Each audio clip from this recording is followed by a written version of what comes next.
James Dennison Smith. I mean, we ought to form a veterans of the early wars of cable access and so forth, because we're pioneers. And in the audience, welcome very, very much to Conversations. It's a really very distinct honor and privilege to welcome to the program one of the stalwart members of the Manhattan Neighborhood Network community and the public access community. And I was just chatting with him. His name is James Dennison Smith. He's a scholar. He's very interested in the human condition and so forth. And he is, within the realm of public access, a pioneer. I had a great half-hour, 40-minute talk with him where he filled me in so much on some of the digital implications of technological development recently. But he goes all the way back to 1970 with George Stoney, I guess, connected down at NYU, and one of the first members of the community that had access to a port-o-pack. That's you right. remember the port-o-pack? Oh, Sony. It was the first time. It was about 1970, or a little before that. Maybe it came off the boat from Japan. Anyway, James Dennison Smith, welcome. It's such a great, good pleasure to welcome you to the program. Share with us your background a little bit of born and raised and educated. We'll do that, and then we'll talk about early access, and then we definitely, you can see we have the rabbit ears and the new digital box. There are implications to the transfer to digital that happened a few months ago that I was not aware of, that are staggering in their implications. But share your own background as we've done in the past, but please. Well, first of all, I come from Cambridge, Massachusetts, and I was always interested in film and video and so forth, and that's how I got involved with first film, and then the public access concept. And I basically only have a high school education, but I didn't stop my education personally. I kept going on. Thank you for that. It seems to me, I was talking with one of our fellow members here, Jeff Skelton, who's here, and we were talking about his early childhood, and he was saying that in the family setting, I think sometimes the family setting is more important than the formal education, but it was very encouraging of thought and thinking and so forth within the family setting. That's important. But beyond that, the educational institutions, I think they could very easily, and increasingly can be easily bypassed and still be educated to genius proportions on any subject you want through the internet that's making all information available to everybody. Oh, yeah. Well, you know what I mean? The thing is, when I was a child, my parents bought me an encyclopedia called the Volume Library. Okay, right. And we couldn't afford Britannica, but I was always in that, reading that, and I think that's what kept me curious and interested in life. And then just the fact of living in Cambridge itself, because that's where Harvard and MIT are. Absolutely. And so even though I didn't go to college, I think I created my own college. No, that's in a sense what I'm saying. I don't mean to get off on a sidebar and everything, but I really don't know why anybody who's really intellectually curious and everything would want to go to a college, particularly when the whole world of knowledge is at their fingertips, available to them. There's a term, autodidact. That is somebody who teaches themselves. Right. And that's the kind of learning that really matters. And so much of the educational process is geared toward having people do things by rote, that they will become compliant members of some corporate organization and do what they're told, like a good soldier. Right. Well, it actually can be devastating to a creative way of seeing things, because a creative way of seeing is really directed. And if you're individually interested, that's when you're on the hunt. That's when you're really doing the learning. Oh, right. Yeah. As a matter of fact, I remember reading that Carnegie got his education at the public library. Well, at least they had the public library. And exactly. We've come a long way, and now they were coming into the digital age. I don't know what. The reason they would go to college is what? They want to make social connections with people so they'll get a good job on Wall Street and make money. It's all about that's what's happening. That you're going to be able to pay the rent. Right. You know, it's we're down to those kind of considerations. College is a trade school. It's become like that, it seems to me, and but that's a sidebar. But I know you're so highly educated because you've educated yourself and you've kept up with things, and I think that's what really matters, to tell you the truth. And that's how I first got involved with experimental film, and there was a group here in New York called the Millennium Film Workshop. I do remember which still exists. That wasn't Jonas Mekas. Well, he was a connection with Jonas Mekas. Yeah. It was a separate organization, but the filmmakers that participated in the Millennium Film Workshop were also doing work with Jonas Mekas.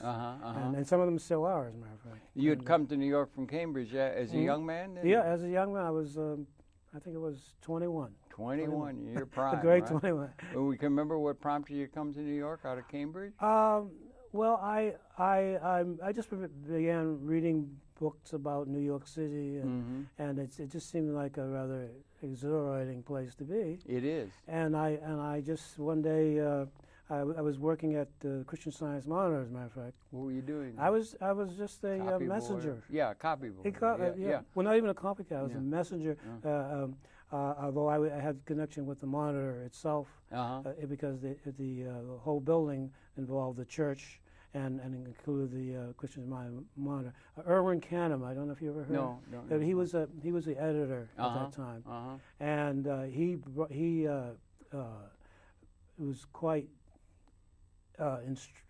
influential in bringing the Monitor to being an exemplary type of newspaper. It is. It has been. The Christian Science Monitor is a serious newspaper. And as a matter of fact, I just heard that they're about to do co-producing with the news, PBS News program. Oh, really? Okay. They're just starting to do that. They're blending over into the multimedia world. Right. Yeah, and, as is the whole world. Actually. Oh, yeah. Well, because the media is changing quite drastically. Is the message, Mr. McLuhan? Yes, that's for sure. It sure is.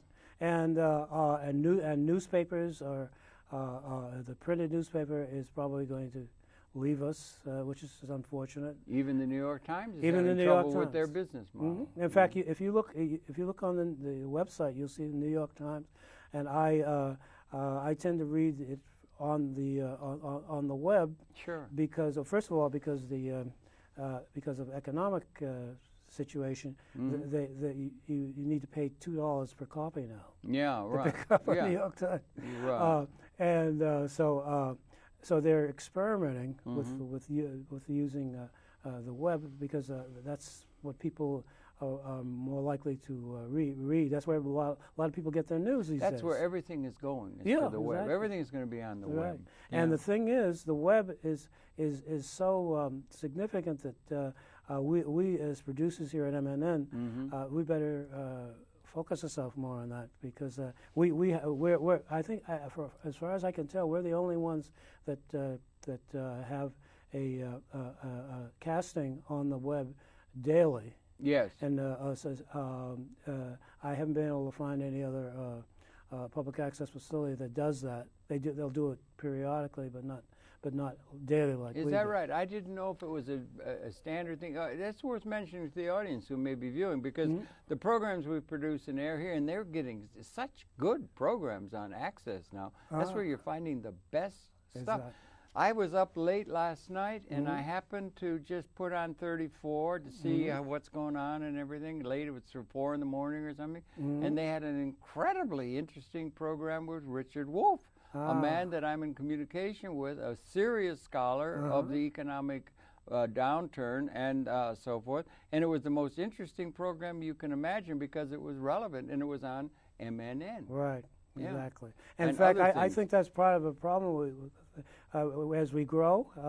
I think MNN as an organization should pay more attention to their audience. Okay, I'm not sure what you mean by that. Okay. Well, the thing is that now we're quite expert now of getting a program produced and presented on the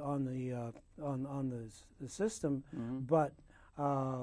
Unlike the commercial people, we're not as cognizant of our audience, and I think one thing we have to do in our training is start exploring how you connect to your audience, because you can have a program on the air, but if they don't know about it, they don't connect. And, well, we haven't really done enough to connect people. One way we could do it is through some of the community groups, and making them aware of programming that is related to them, for instance, and maybe even not only cablecast the program, but maybe even supply them with DVD discs, for instance. Yeah, we try to do that on this series. We got a DVD now, so when we do a program with someone, we can give them a DVD, and that's good for them because they're interested in their own perceptions of what they were able to get across, of course, and then also it's good public relations for public access itself, and it's becoming so easy to do now. Exactly. And the digital thing is making that possible. There's one thing, Dan, before I lose track of it, one of the things that's interesting to me about, let's say, MNN here, and is that the programs are cablecast now on Time Warner and RCN and now Vios in Manhattan. But the thing that I think I'm more interested in than the fact that that's going on with my program, let's say, 10:30 in the morning each week. It's going to change to 11 the week after this program. But is that it is streamed dependably and in good quality to the whole world. Exactly. That's the thing I have an e-list of about 1,500 good people I've run into, and they're all over the world. Really? And you send a link to the page on the website about who the guest is going to be. I have a friend who watches my program. He's living now. He went and became in Moscow, Russia. It's prime time in Moscow, and they're streaming it. And that is something that is really significant and is more or less relatively easy in terms of technological capability because of the digital revolution. And that's a significant aspect of public access programming, because you're talking to the whole world, or they can access it almost like television on a computer anywhere in the world. Right. Or even on a cell phone now. It's morphing to the cell phone. Oh, yeah, exactly. Yeah, okay. And also the thing that I started mentioning to producers around here was that they should pay attention to the people who are using the DVR. DVR, because TiVo, like. Yeah, because what that does, TiVo, right. Yeah.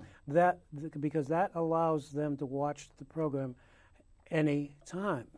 So they do not have to be restricted to watching it at 11 o'clock, for instance. Time Warner was at one point giving those away free in exchange for a digital box, because it makes it easier for pay-per-view and on-demand things that they have a market model for. Exactly. So there is a market model that would encourage people to have TiVo without having to pay the extra cost of having that installed in their system. Yeah, and what it does is it empowers the viewer to be his own programmer, as opposed to the networks, because the networks I'm sure you've noticed that the quality of commercial television has gone way down.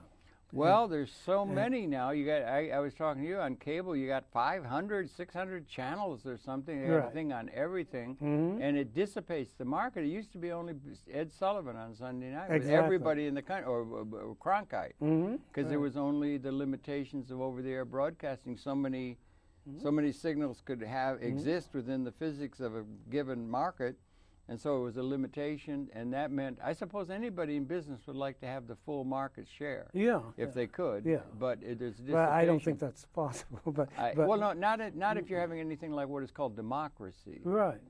In a democracy, that would be like a model for an emperor or something. Yeah. And the thing is, the fact that you can watch the program anytime, that puts you in a position where you can collect programming relative to you, and you can start an interaction between the programmer and the audience. Okay. By doing things like, say, subscription, for instance. Right.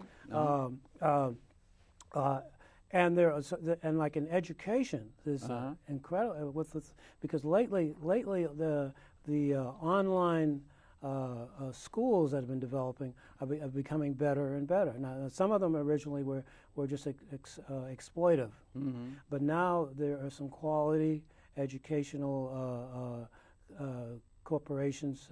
One I can think of is the University of Phoenix. Phoenix has been around a long time. Yeah, and they've really developed into a quality educational system. Well, and okay, and that. And so we could explore that more, but especially when we're constantly complaining about not having enough money for our schools and so forth. I think, but the fact that you could be studying using television or the computer puts you in a better situation where you can adapt to, and you can explore for instance, your learning.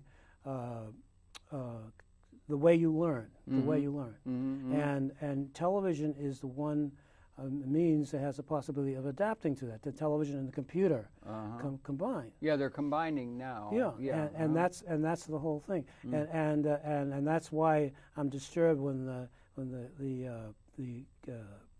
cable companies are talking about getting control of the internet and reducing it to tier programming, like they have on Could you spell it out? It's a concern you have, seeing things, because you've been following these things. What would spell it out a little bit if you could, because it's a concern of yours. Well, the primary company that's doing this is Verizon. Okay. They are trying to establish a tier program where it'll depend on how much you pay for the quality signal you'll get. Number one. Oh wow. And thus, if a person had a meaningful idea to get on the internet, they would be prevented economically from getting it on because of this tier programming. And in other words, if you want a strong signal, you have to pay, let's say, $30 or $40, and if you can't afford that, you get the cheaper signal, but you don't get the information doesn't come to you as clearly or as it should. It's like pay-per-view, or it's a pay-per-view, except they're forcing you to accept their judgments as to what entertainment is, or education, or it morphs over into news too. Yes, exactly, especially news. Yeah, right. And that's why I was interested when I saw this new digital TV appear. Which you have designated here. And you and I had a good talk the other day for about 40 minutes about the implications of that, and I was totally unaware, and that's why I said, let's do a program. Right, yeah. Program. Well, the thing is, what happened is I remember everybody, the FCC had a very ambitious project of going around the country telling people that digital TV's here and you have to buy yourself a box, and we'll even give you a coupon for $40, so it'll be easier for you to purchase it.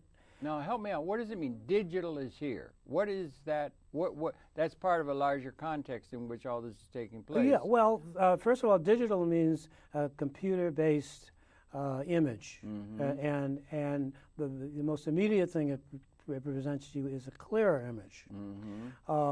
The first version of it was what they called HD TV, which is a highly, a very clear image that competes with film in its clarity. You said HD or HD? HD. Okay. HD. Okay. High definition. That was the first kind of digital television you heard about. Okay. And of course that came with you had to buy a flat screen, which would be a combined TV, and you'd get this very clear image. And they were assuming that that's all people wanted, a clear image. But what we really need is very good programming, and that's their least concern. So as a result, the programming to the general populace here in the United States the quality has gone down. For instance, I'll give a most immediate one. They just decided to cut some of the soap operas. Okay. Now, the soap opera, the significance of the soap opera is that it's really drama, and it doesn't have to be the traditional soap opera of all kinds of weird problems and so forth. It could also be theater. It could be Eugene O'Neill. It could be, right. And for years they've had these dramas, and in the 50s they did have something equivalent. Omnibus. Omnibus.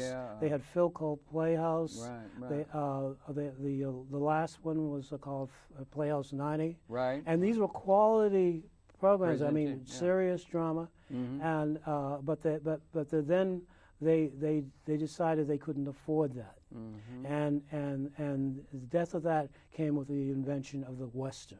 It wasn't really an invention. It was something borrowed from the theater, from the movies. Are they channeling or going on? Channeling is a term out of, altered consciousness or something, but the movie industry itself, because we had a movie industry that had come. Right. The silent movies were there. The video was there before the sound, unlike radio. Right. But anyway, and so we had that, and then they had big budgets. You hit 39, a great big year, Gone with the Wind, big budgets, and a whole big industry developed and so forth. So it's sort of, and the content of the television realm is the film realm in a certain sense. Well, if you conclude the newsreels, it used to be part of film. But the evolutionary development of the society, and the digital part of that wasn't until just relatively recently that it came in. It's about 1980 or so, 85 or something, that it came in seriously as part of the overall communications technology. Right? But the thing emphasized in promoting it was the clarity of it. Okay, the clarity of the picture. And then, of course, color television. And color, and then now they got high definition. Right. Yeah, okay. But now, but the interesting thing is the programming, the quality of the programming started to go down because because of what they considered the costs of producing some of these programs. So drama, even the shoot 'em ups. They consider that drama, and even those are being phased out, mainly because of cost, probably because they functioning mostly by any profit. competition coming in from Bollywood or other places around the world where they have different models that are maybe relevant? Is something going to come out of China maybe with all that cash they're collecting and ability to turn out quality possibly products rather than a one-way thing of Western imposition culturally upon the world? Yeah, but our culture tends to spread all over the world, it seems. Yes, it does. Yeah, it is. And again, Bollywood, for instance, was really Indian, mostly Indian, initially Indian musicals. These silly little Indian musicals. It's very good. And some of them, but very well produced. Yeah, right. Yeah. But still, and Slumdog Millionaire just won the Academy Award. Yeah, exactly. Yeah, right. Yeah, go ahead. I'm sorry. But but not necessarily some of the serious Indian producers who came into existence in this. I think it was the '60s, and you don't see them. You see the emphasis on these rather simple-minded. Almost music videos. Yeah, music videos. Right.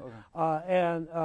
But the only quality you could get would be things through say, like in our case, through PBS, where we could get quality dramas, and even in PBS, it's starting to not be as frequent as it should. Because I remember there was a program called American Playhouse, which was along the lines of the '50s drama that they had with Phil Cole but what happened, it was an economic problem. The people who were supporting public television, the demographics of it, as they may say, was changing. Because the wealthier people were no longer people who were just very intelligent and astute people who knew how to produce a little bit better than most of us. But today in America, you can get rich by selling, say, hula hoops. Yeah, you don't have to do anything really. Yeah, you don't. Yeah, right. But some of these people would support PBS for the prestige of doing it, not also because to get a little tag at the yeah, end. exactly. Yeah, it was PR. Yeah. And so at the adult, for instance, right now, like everybody else, PBS is not getting the funding they'd like to. So they would start playing things like doo-wop festivals. Well, that's what they do when they like now. It's just that's all there is on PBS. It's all stuff because this is the holiday season. People are in a giving mood as they can possibly be, so they want to tap that market. It's just a marketing thing on their part to keep the money coming in. The money and so forth, public television. And they will show some of their gems, like the Civil War series and so forth. But that isn't what they emphasize. They're emphasizing these do what people want. Exactly. Right. And so they're getting caught up in the same game. They're also targeting a certain demographic of people that would have been in their 40s or in the 20s in their 40s and are of an age where they might have large bank accounts by now and contribute. And so this is why I became interested in what was happening with this digital. Yes, indeed. Yeah. Now we made that transition. Just a year or so ago, that big national it was a big transition, and the implications of it, I never knew. They just said, well, if you're on cable, you just stay, so I just went along. But there were great implications that have great meaning, and you've brought some stuff you're going to demonstrate, but maybe you could introduce us to some of the implications of that. Going to the digital pattern that happened a year or so ago that I hadn't realized. Well, see, the thing is, the reason why this came into existence actually was because broadcast was competing with the visual clarity of cable, because cable goes through a wire system. Yes, that's right. And so they had to find some way of having as clear an image as cable. And so they found scientists who developed a system which could be transmitted on a broadcast level for that clear image. And we used to call it broadcast quality. Broadcast quality. Production. Yeah. Well, actually, it's film quality. Film quality. Yeah, wow. That's really what they're looking for. Yeah, and some of the high definition television looks to me like 35 millimeter film. It does. Some of the guys that are into film think it's warmer or something. Oh, right. I understand what you mean. I don't mean to get off on a sidebar. And so what happened was the scientists came up with this system which anybody could tune into because it was reasonable at cost, and the FCC kind of worked with the broadcasters, and they came up with this DTV, which was not as clear, but it was certainly clearer than what the ordinary citizen could see in the past, and so that's what they began advertising, and because I remember I belonged to a senior group, and they had us in the State Building here in Harlem, explaining what DTV is, and you should get a box, and you can get a coupon and get it for $40, because the average box retail would be about $70. To this box that you got here. Box. But the government was going to give you a coupon which would allow you to get it for $40. And then you could receive over the air with the rabbit ears that we have with here. With the rabbit, with the ordinary rabbit. Those. As long as it was structured like this. This part's for VHF, this is for UHF. Okay. So I bought one of them just out of curiosity because I had cable, and I disconnected my cable and connected this thing. And then I noticed there was something unusual. After the transition. It happened all at once. After the transition. Finally, I suddenly saw with each channel, like Channel 4 was now Channel 4, Channel 4.2, 4.3, and Channel 4. No kidding, really. There were new channels. That would be NBC. That would be NBC. NBC. Yeah, right. Major network. And, but in the promotion, they didn't mention this until they had to after a while, because people began asking, "What is this?" And as you asked yourself when you found it. Yeah, and so there's addition, instead of just being channel 4 NBC, there's four channels NBCs, and it was because of the digital transition that this was possible. Exactly. And was there programming on all of them, or what was it like? Was it any different? What were the quality and all that? Well, it was left up. It was left up to the each station to do what they want. Each network. Each network, each station, because not all of them were network. Like WPIX is not really network. That's an independent, right? That's an independent level. Yeah, right. But every channel has these additions, including UHF. And the possibility of having these alternate channels that had not been possible before the digital turnover. Exactly. Okay, that's significant. Yes, very significant. That's adding a lot of capacity for distribution of good quality, technically good quality good programming. Quality, because it's all digital, and so each channel is quality. And technically, you're talking. Technically, we're talking. Now, Michael Copps, one of the FCC commissioners, when asked about these channels, said, "Oh, well, we would like we hope that the broadcasters would use these for public information, to inform people about politics, education." And I said, well, that sounds like public access. Yeah, right. Well, public access is unique in my view. We were there at the beginning, as it were. But it's cable. Unique because it's got a system where the people, in all the variety, can put on programming. Exactly. You could have something like the junior high school pageant that would have an interest to 300, 400 people, right. maybe. They can put it on, and there's room and for inexpensively. And inexpensively, if not for free, and you can do it for free. And that's a very interesting model in terms of communication. Multimedia, produced for free, distributed for free to the people, even down to the most narrow marketing interests of the people, rather than the pros in the business who have to have a business model to verify whatever they're doing to make money. And this was the model that Michael Copps presented. But there had not been an actual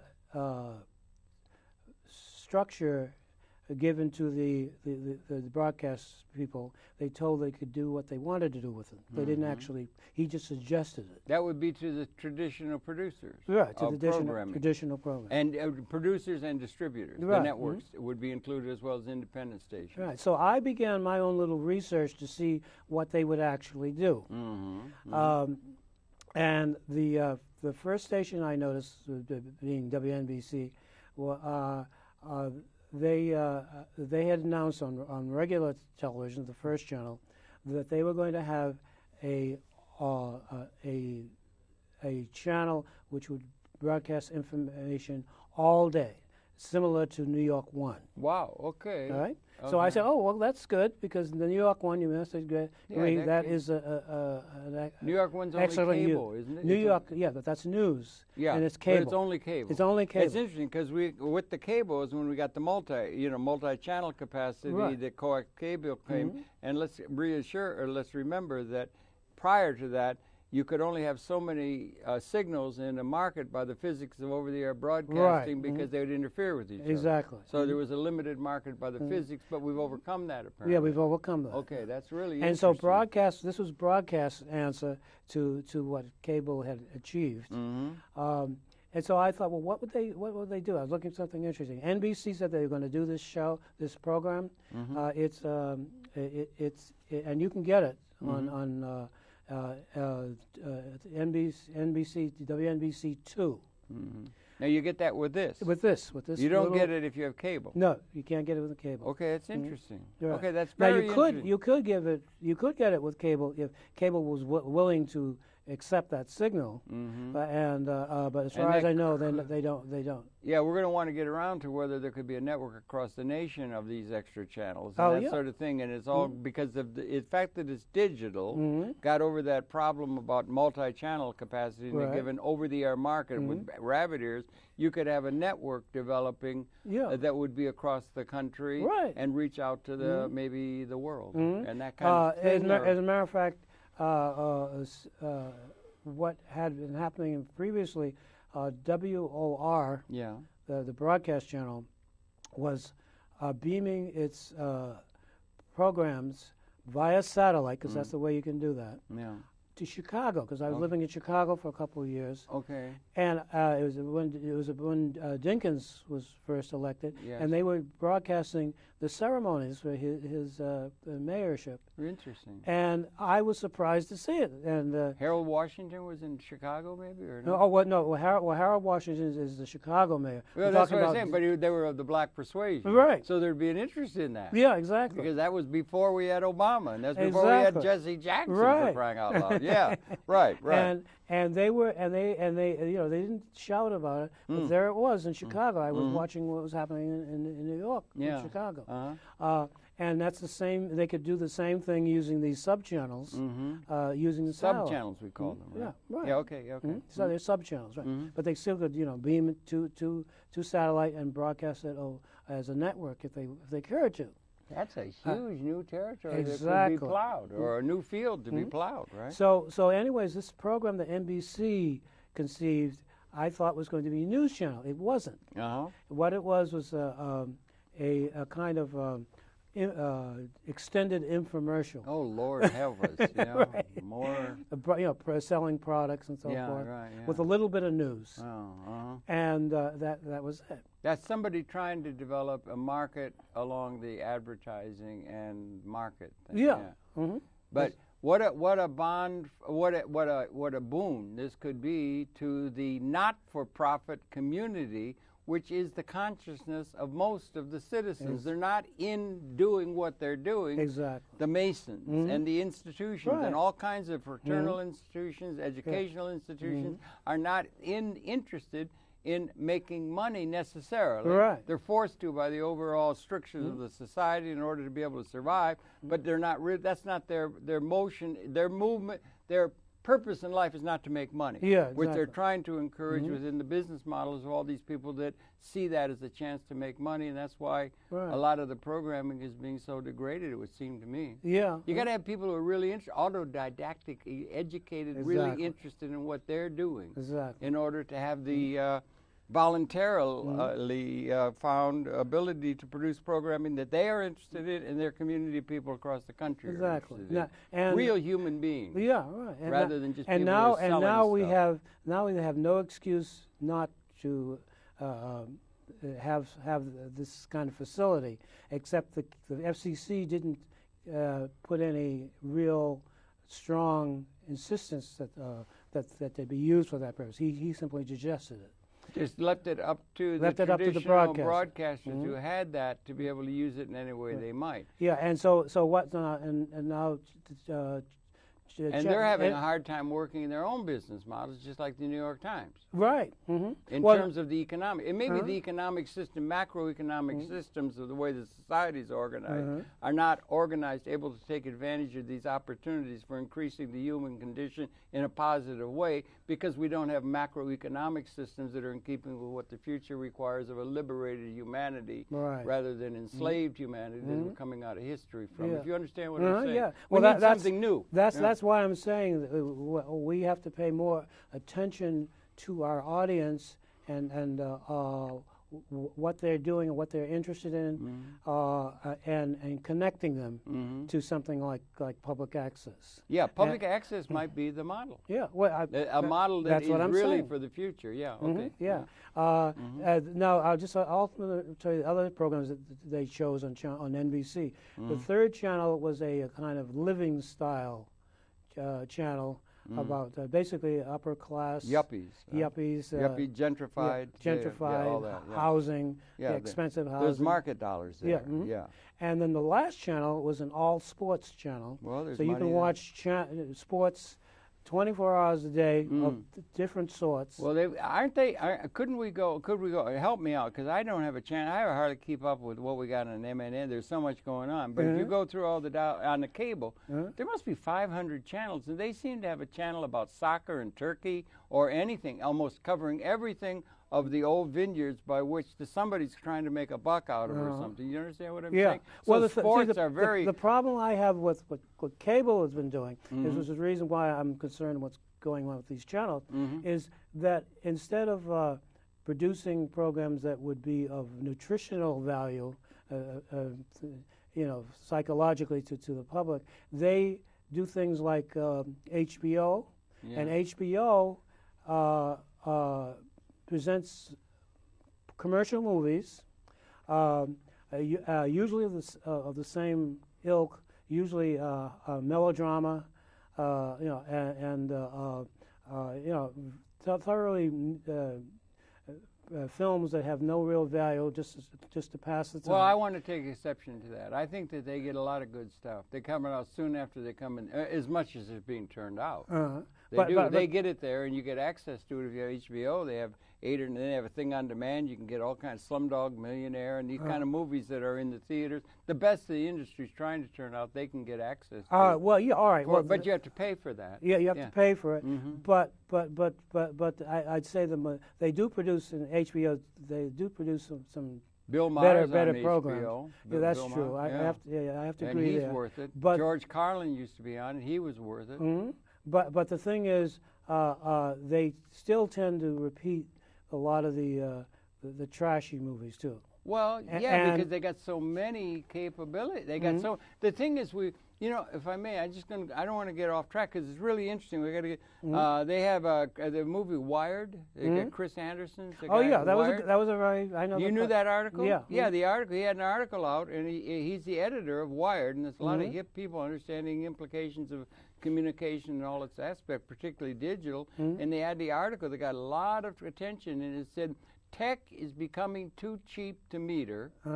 We must begin to manage for abundance, not scarcity." All of our models are predicated upon scarcity. The more scarce something is, the more valuable it is, and that's the way you get money. And the thing is that we may collectively be transcending material scarcity. That's a little hard to get your mind around, but that might be the demand of the zeitgeist, and we're going to have to be getting to other models for forming capital and distributing income other than those we're trying to do, working against a recession that's coming now, insisting that everybody become gelded in order to become a member of society with no function on their own, no ability to function on their own. We may have to have a liberated world that's coming, and the world isn't set up to deal with a liberated thing. You have a few people own all the assets, they set the template, and everybody's trying to find a chance to pick up some leaves on their estate. And we don't have a system that is able to see liberation of all of the people, and that's what's blowing in the wind, and they don't have an answer for it, out of your universities or anywhere else. Yeah, well, the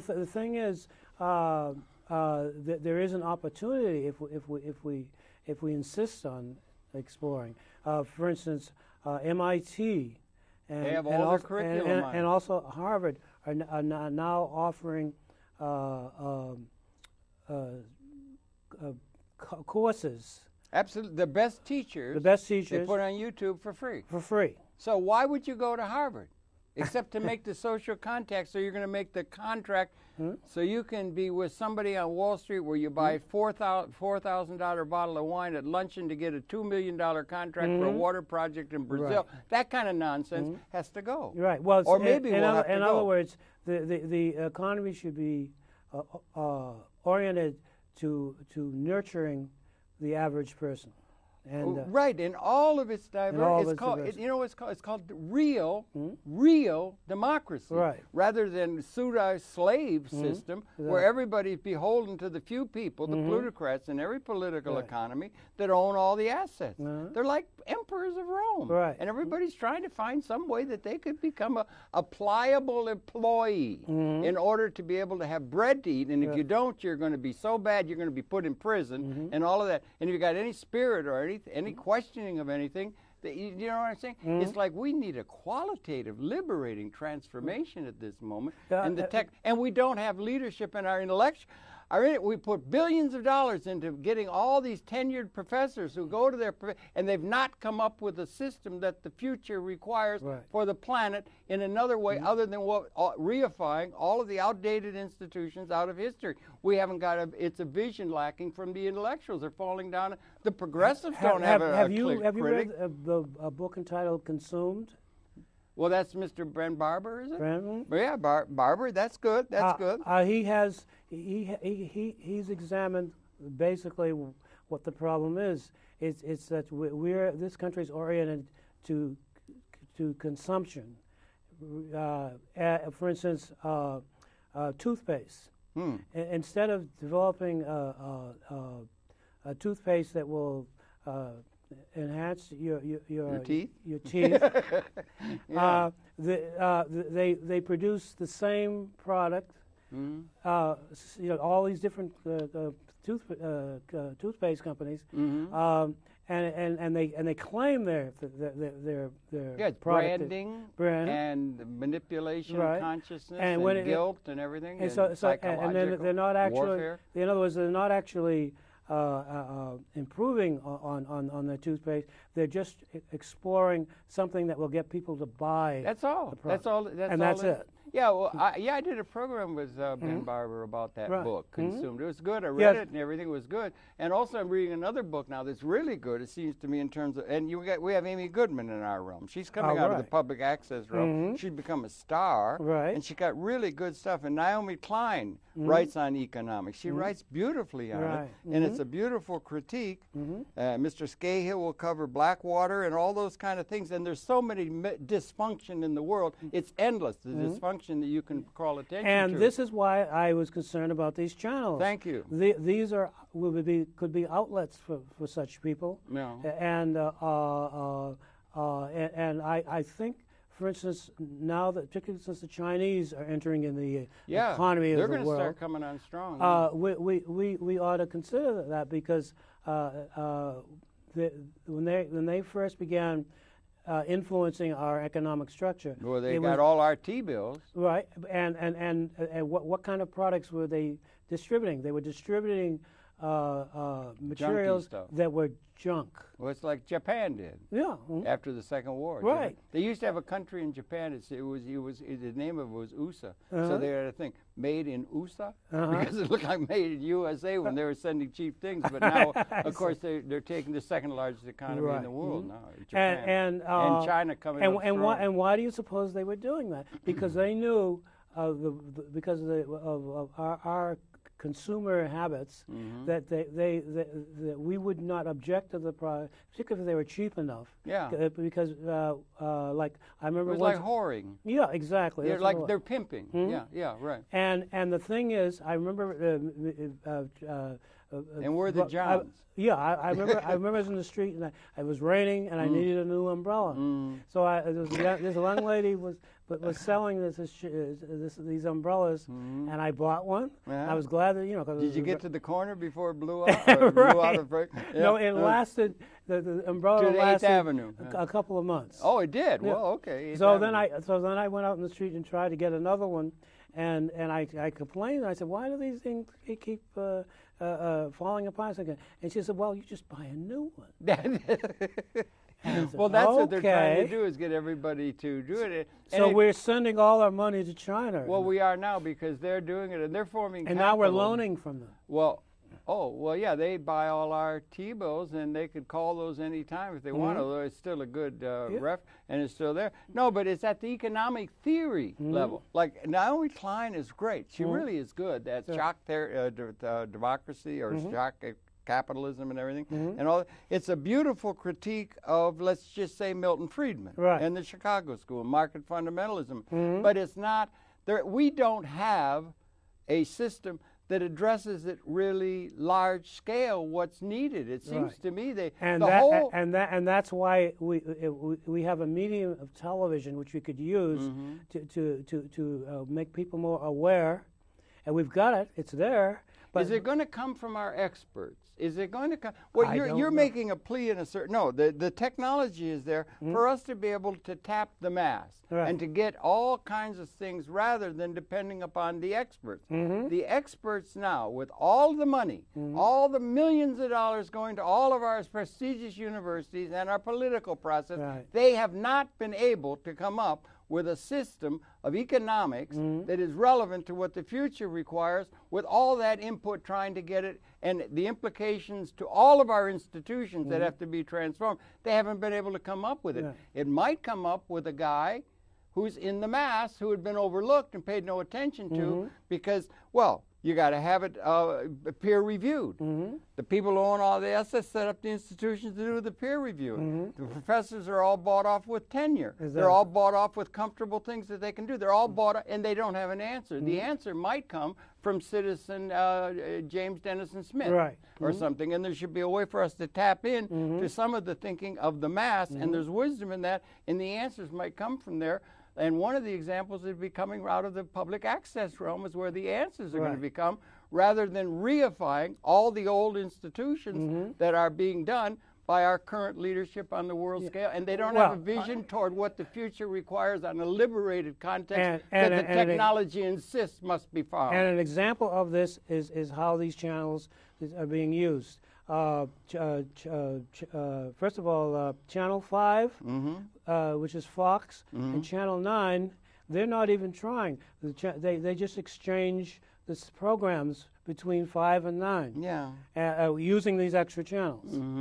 So what is the value of that? Well, these extra channels are important. It sounds to me like we're in access. You and I both were there at the beginning in terms of programming, back as soon as there was a thing called a porta-pack, where an individual could make television rather than being caught up within a corporate enclave or something.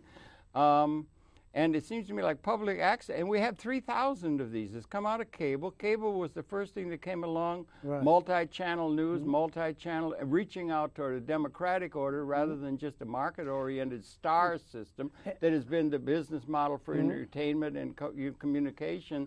And so that's a model that could be repaired too as we link up with our cyber brothers, with the things that are coming out of this digital transformation. And this is a sister development to public access, it would seem to me. What do you think? Yeah, I agree. We should have some institutional connection to that. And in fact, what we should do is go to the AFCC, which is under the Obama administration, who are more open to the idea of doing something like we're talking about. Democracy. Democracy and saying would be a nice thing. You should at least have some, in fact, you should have had in the first place hearings about the use of these channels. Yeah, they didn't see, you were there were no hearings. And they never brought up this fact that there is this new channel capacity that is inherent in the until they had to, because after a while they would have to admit, oh yeah, there are these channels.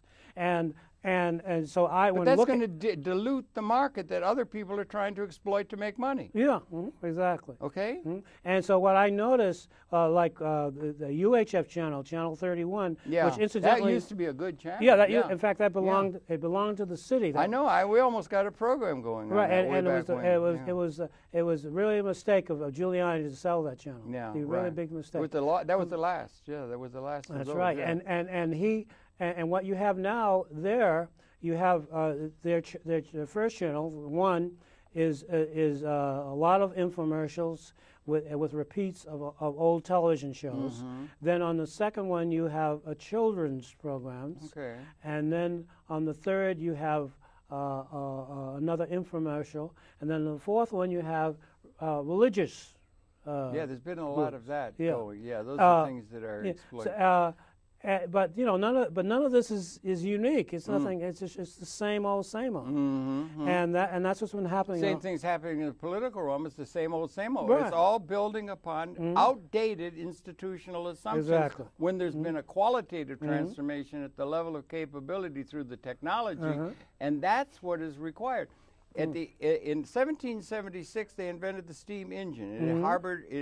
It was a harbinger of an industrial revolution. Right. And you had all the crowned heads in Europe, the Ancien regime. They were all in place, and they called that legitimate. They had been in place for 1,000 years after Rome.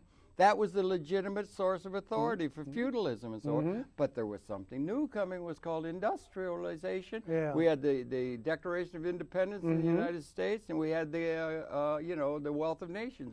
So there was a development coming. There's been another qualitative transformation that's taken place at the level of capability and it's blowing in the wind, and we haven't begun to make any peace with the idea of a liberated order for the human society, which is just assumed there's no free lunch, you can't do it, you can't have that. We got all the traditional views of economics that informs the political process are still not coming up with an answer, despite all of the money that is put into all these think tanks and so forth. They don't have a comprehensive answer to what's required. The technology may be we're looking for that, and it may come out of the math. Now, see, here's how we could use these channels. We could use, for instance, this problem with jobs. Yeah.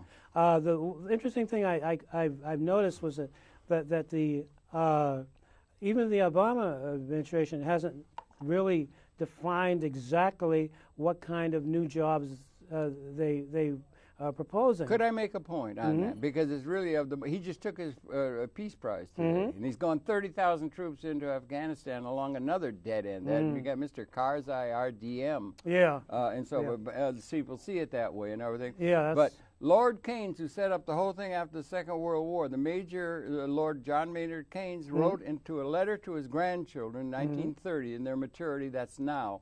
You're going to be confronted with something that you cannot understand, but it's going to be there. It's going to be technologically induced massive unemployment. So that we have a tremendous ability to form capital, to create products and services for people. We have a tremendous capability to do it, but we distribute all it, and the assets are all owned by a tiny plutocratic emperor-like class. Everybody else has to be a job. They set the template for everything, and then everybody else is going to have the job. And the technology is undercutting the labor input. So it's the labor theory of value that informs economic theory. It doesn't matter if you're Karl Marx or Friedman. It doesn't matter. It's all informed by that. That's got to be questioned, and you've got to have an alternate way to form capital, to do what we're technologically capable of doing, and distribute demand through some ownership of the capital instruments producing the wealth. And we can't seem to get to that because we're all caught up with outdated ideas. We need to have new ones. In other words, you can't tell me that there aren't problems that need to be solved, and which could be solved by giving people jobs. Not jobs. Why jobs? What they need is to have, they're going to be massive unemployment. They can produce endless supply, but your supply has to have the means to clear the market. People have to do it. You don't form all the capital so it all goes into the hands of a few plutocrats. Oh, yeah, I agree. You got to spread some ownership. Okay. And then they got to have money, and it doesn't have anything to do with what they do. They just have money to get what they need in order to live, and then they can bring their own ideas forward. That's called liberation. Rather than having to kowtow to the people who own all the assets, set the template like we did in Rome. I mean, or we did in emperor feudal time. Okay. I mean, and that's a liberated way of having a society where everybody participated, a democratic, a real democratic. Aristotle said you always have to have slavery. We've been living in slavery. And I always thought that was curious. The Greek democracy required slavery. It was based on slavery, and Aristotle said whatever need to be until the looms learn to weave. The looms are learning to weave, and we're still based on a slave system, and something's got to be changed. And these changes here about the technology and this is the facility that we running out of time. But go ahead. Okay, but this is the facility. These channels could be utilized in making what you're talking about. Maybe so, along with public access could meld with this.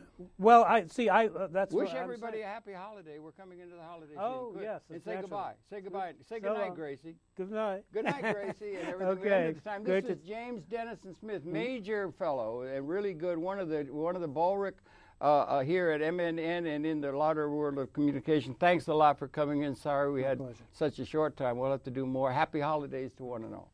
Okay. Okay.